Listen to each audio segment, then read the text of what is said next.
tribal uprisings.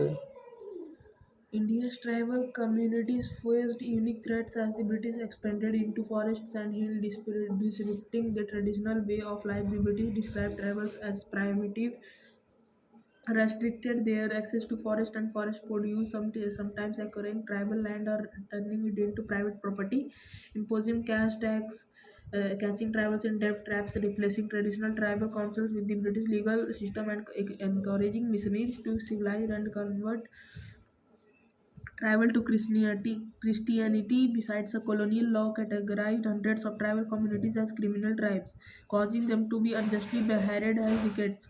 Some of the above abuse led some tribes to rise in rebellion against the colonial power. Among the first such events, the Coal Uprising 1831 to 1832 in Chota Nagpur in present-day Jharkhand started with the British introduced land policies that favored outsides over the original tribal inhabitants, the Coal tribes, which included the Mundas and Aurons among others, temporarily established their control over significant territory before being defeated by the British forces in the Santhal Rebellion of 1855-1856. A widespread uprising of the Santhal people across parts of present-day Jharkhand, Bihar and West Bengal was led by two brothers Sidhu and Kanu Murmu and rebelled against money lenders and landlords who were taking away their ancestral lands. With the British support, the Santhals declared their own government and vowed to fight to the last drop of blood. The British response was brutal.